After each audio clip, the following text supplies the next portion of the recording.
Good morning, dear students. Welcome to Civil Service School. আজি আমি কেইটামান very important টপিকৰ ওপৰত শিকিম। ইনফ্লেশ্যন, ডিসইনফ্লেশ্যন, ডিফ্লেশ্যন আৰু ষ্টেগফ্লেশ্যন। এইকেইটা বস্তু কি হয়? চাৰিওটা বস্তু ইনফ্লেশ্যন ৰিলেটেড। আৰু ইনফ্লেশ্যন মানে কি? General increase of price level of goods and services in an economy. মানে গুডস এন্ড সাৰ্ভিসেসৰ যদি বস্তুৰ দাম বাঢ়ে সেইটোৱে হৈছে ইনফ্লেশ্যন। সো এইখিনি মোৰ ইন্ট্ৰোডাকশন, ষ্টুডেন্টে পজ কৰি চাব পাৰে। 2008 দা গ্ৰেট ৰিসেশন। আৰু এই বস্তুটো কিহৰ কাৰণে হৈছিলে? বেংকস বিট্ৰেড আস in 2008 economic recession. Global economy is interconnected and hence perception plays a role in economics.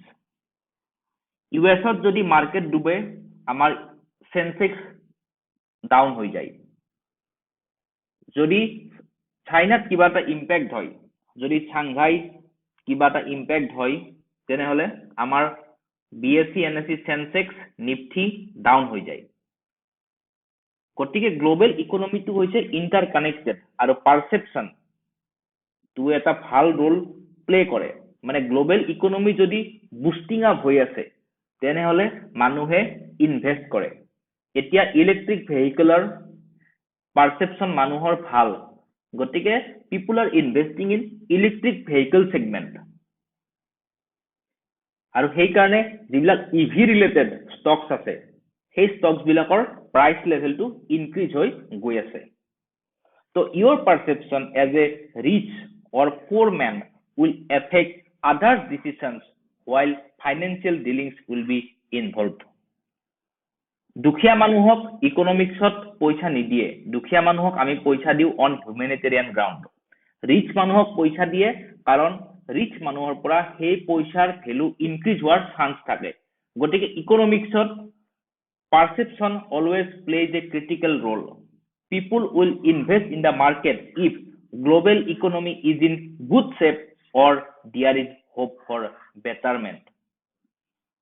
যদি পইচা ইনক্রিজ হওয়ার হোপ না থাকে, people will not invest. They will keep their money in safe haven. They will keep their money in banks. They will keep their money in cash.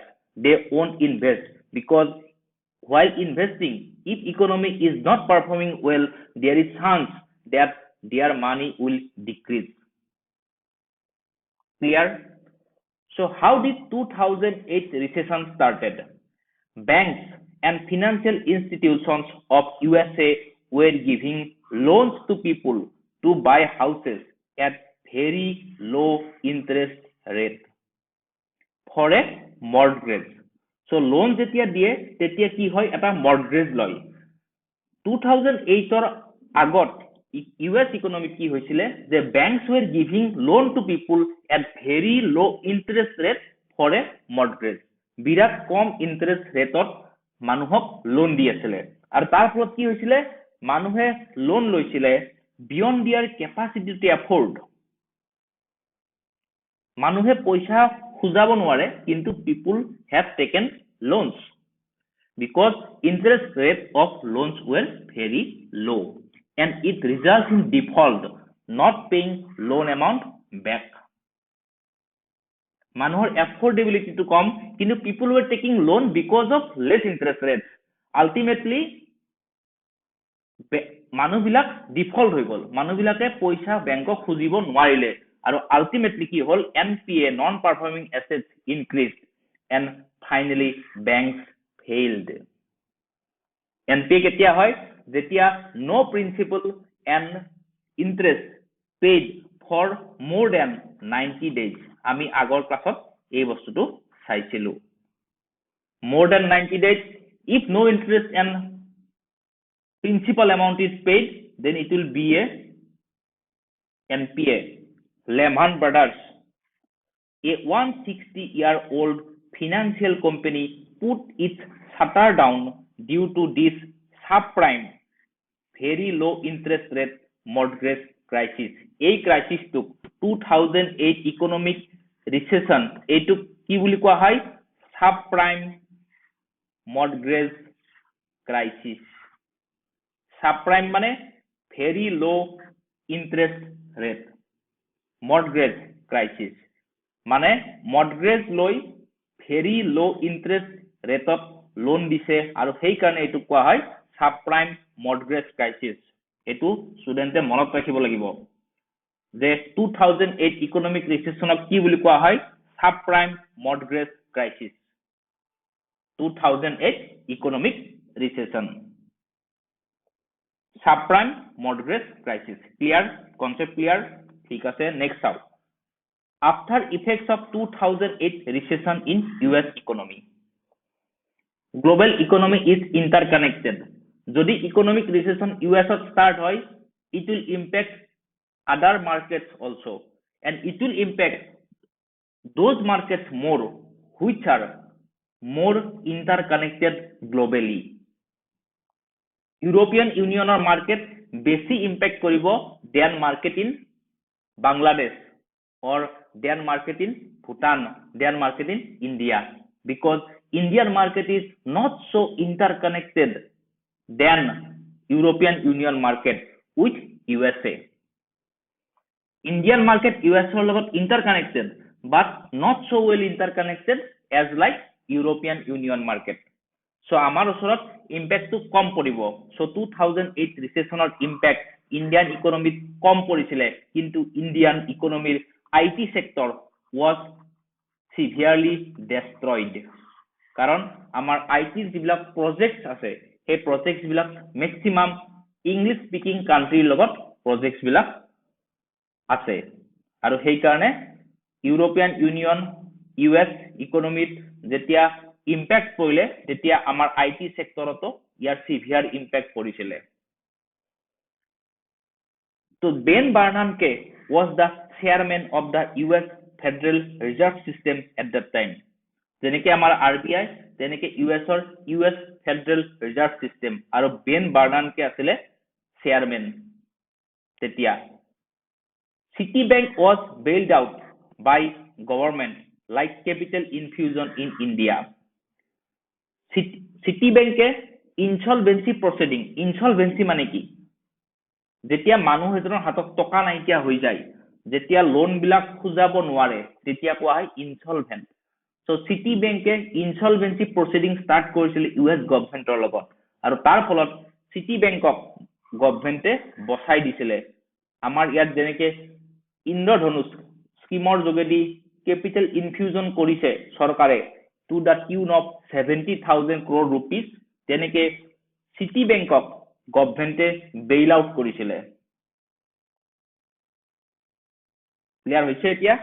So due to too much money supply in the economy through loans, কম interest রেটত loans দিছে, ফলত কি হৈছে ইকোনমিত বহুত বেছি মানি supply হৈ গৈছে. ইকোনমিত যদি মানি সাপ্লাই বেছি হয় তেতিয়া কি হয়? তেতিয়া হয় ইনফ্লেশন হাই হৈ যায়. Money supply high means inflation becomes very high. কাৰণ ইকোনমিত যেতিয়া মানি বেছি হৈ যায় তেতিয়া ইনফ্লেশন হাই হৈ যায় আৰু তেতিয়া কি কৰে? তেতিয়া ইকোনমিৰ পৰা সেই মানি সাক আউট কৰে আৰু আমাৰ ইন্ডিয়াত সেই মানি কেনেকে সাক আউট কৰে? ৰেপো ৰেট বঢ়াই দিয়ে, এসএলআর বঢ়াই দিয়ে, সিআরআর বঢ়াই দিয়ে, এমএসএফ বঢ়াই দিয়ে. So government gradually sucks out money from the economy and reduce inflation. Money supply economy বাঢ়ি গলে ইনফ্লেশন বাঢ়ি যায় আৰু তেতিয়া গভৰ্ণমেন্টে ইকোনমিৰ পৰা মানি সাপ্লাই মানিটো উলাই আনে আৰু মানিটো উলাই আনে মানে কি? সেইটো কি বুলি কোৱা হয়? টেপাৰিং. মানে টেপ কৰি মানে যেটো আমাৰ টেপ যেনে পানীৰ টেপত আমি কি কৰিব পাৰো? পানীটো বেছি কম কৰিব পাৰো আৰু হেনেকে গভৰ্ণমেন্টে টেপাৰিং অফ মানি মানে মানিটো ইকোনমিৰ পৰা সুচি উলাই দিব, ইকোনমিৰ পৰা টানি আনিব. যেনেকে আমাৰ মাৰ্কেটত এতিয়া 2000 रुपीसৰ নোট পাবলৈ নাই ইন্ডিয়াৰ মাৰ্কেটত, কাৰণ গভৰ্ণমেন্টে আৰবিআই সেই 2000 रुपीसৰ নোট বিলাক ইকোনমিৰ পৰা উলাই লৈ গুচি গল. যেতিয়া আমাৰ 500 আৰু 1000 নোটস ব্যান কৰিছিলে তেতিয়া মানুহৰ হাতত টকা দিবৰ কাৰণে 2000 rupeesৰ নোটস বিলাক উলিয়াইছিলে আৰু তাৰ পিছত ইকোনমিক কেছৰ ইউজটো কম কৰিবৰ কাৰণে সেই 2000 rupeesৰ নোটস বিলাক RBI সাক আউট কৰি ইকোনমিৰ পৰা লৈ গল মানে টেপাৰিং অফ ₹2000 কাৰেন্সি নোটস so তেনেকে tapering of money is popularly called taper tantrum in US economy এই টার্মটো ইম্পর্টেন্ট taper tantrum মানে কি tapering of money in US economy মানে মানি সাপ্লাই বেছি হৈ গল মানি বিলাক টেপৰ নিচিনা কৰি যেনে পানী টেপ থাকে সেই পানী টেপৰ নিচিনা কৰি আপ ডাউন কৰি গভৰ্নমেন্টে RBI ফেডাৰেল ৰিজাৰ্ভ সিস্টেমে সেই পইচাটো ইকোনমিৰ পৰা উলাই লৈ গল আৰু হেতু কোৱা হয় taper tantrum in US economy presently in USA inflation is very low inflation বহুত হাই হৈ গৈছিলে তাৰ পিছত গভৰ্নমেন্টে মানি সাক আউট কৰি ইকোনমিৰ পৰা লৈ গল আৰু তাৰ ফলত কি হল ইনফ্লেশন বৰ্তমান US ইকোনমিত বহুত বেছি কম inflation maybe inflation is around 2% in USA আৰু very low inflation হোৱাটো বেয়া হেতু কিয় বেয়া আমি পিছত চাম আহি গল এতিয়া সেই কোৱেশ্চনটোৱে a very low inflation is good or bad for the economy ইকোনমিত যদি ইনফ্লেশনটো বহুত বেছি কমি যায় হেতু ইকোনমিৰ কাৰণে ভাল নে বেয়া high inflation means value of money decreases inflation যদি বহুত বেছি বাঢ়ি যায় আগতে 100 টকাত যদি আমি 1 কেজি চাউল পাইছো এতিয়া 1 কেজি চাউল কিনিবৰ কাৰণে আমি দিব লাগিব 200 টকা মানে value of money decreases high inflation means value of money decreases if inflation decrease মানে কি inflation to কমি গৈছে মানে কি disinflation আৰু disinflation is not a bad term in economy we can buy more goods and services for less amount of money if disinflation তেতিয়া হলে আমি more goods and services with less amount of money আমি কিনিব পাৰিম so it is a good thing disinflation is a good thing disinflation means less inflation if inflation keeps going decreasing কিন্তু যদি inflation তো লাহে লাহে কমি গৈ থাকে তেনেহলে কি হ'ব এটা সময়ত নেগেটিভ ইনফ্লেশন হৈ যাব আৰু সেই নেগেটিভ ইনফ্লেশন মানে হৈছে ডিফ্লেশন আৰু এই ডিফ্লেশনটো হৈছে এটা ডেঞ্জাৰাস থিং ফৰ ইকোনমি মানে ইকোনমিক ইনফ্লেশন কমি এটা সময়ত নেগেটিভ ইনফ্লেশন হৈ যাব আৰু নেগেটিভ ইনফ্লেশন কিয় ডেঞ্জাৰাস কাৰণ নেগেটিভ ইনফ্লেশন যেতিয়া ইকোনমিত হৈ যাব সাপোজ 1 কেজি কবি প্ৰডাকশনত 100 টকা লাগিছে আৰু সেই কবিটো প্ৰডিউসাৰ জনে কবি মানে কেবেজ বন্ধাকবি ফুলকবি ওলকবি সেই কবিটো প্ৰডিউসাৰ জনে 150 rupeesত বিকিছে 100 টকাত ইনপুট কষ্ট আৰু সেলিং প্ৰাইস 150 rupees মানে 50 টকা প্ৰফিটত আছে কিন্তু যদি ডিফ্লেশন হৈ যায় মানে ইকোনমিত নেগেটিভ ইন্টাৰেস্ট ৰেট হৈ যায় তেতিয়া কি হ'ব যেটো প্ৰডাকশন কষ্ট সেই প্ৰডাকশন কষ্টটো হাই হৈ যাব দেন সেলিং প্ৰাইস মানে ইনপুট কষ্টটো হাই হৈ যাব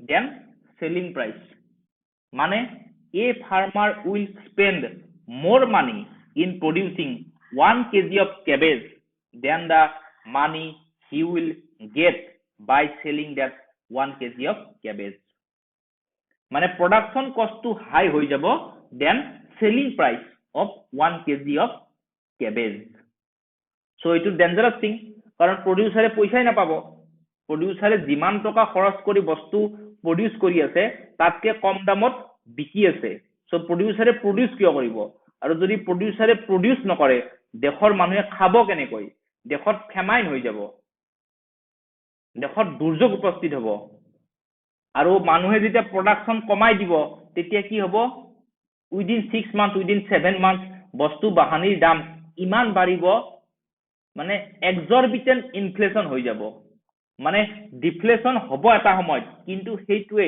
ইকোনমিত এটা এনেকুৱা জাৰ্ক এটা প্ৰডিউস কৰিব সেই জাৰ্কটোৱে বস্তু বাহানিৰ আকাশলংঘী দাম চুৱাই দিব মানে once deflation happens it will result in very high inflation in upcoming days concept clear there is one more term called stagflation আমি চালো inflation disinflation deflation and now stagflation stagflation means stagnant economic growth and inflation economic growth হোৱা নাই একো but বস্তুৰ inflation হৈ আছে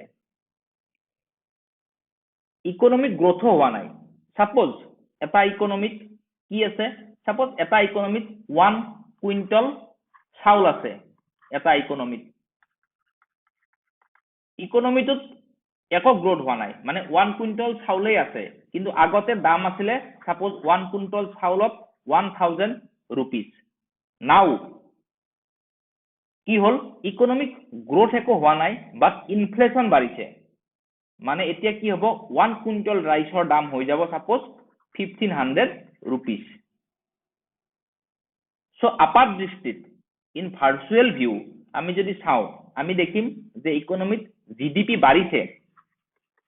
বাঢ়িছে কিয় বিকজ ইনফ্লেশন ইনক্ৰিজেস আৰু যেতিয়া ইনফ্লেশন বাঢ়িব তেতিয়া ইকোনমিৰ nominal GDP will always increase.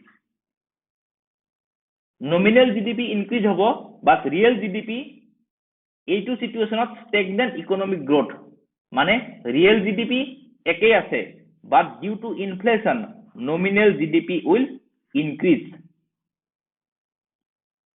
মানে economic growth একো নাই but inflation high হৈ গৈ আছে মানুহৰ ইনকামও নাই মানুহৰ ইনকামটো কনস্ট্যান্ট হৈ আছে কিন্তু বস্তু বাহানিৰ দাম বাঢ়ি গৈ আছে আৰু তেনে হলে মানুহে কিমান দিন সাৰ্ভাইভ কৰিব পাৰিব so stagflation is also very bad for economy it is also very bad for economy so inflation কি লব পাৰো যে an optimum level of inflation is good for the economy so that's for today thank you and best wishes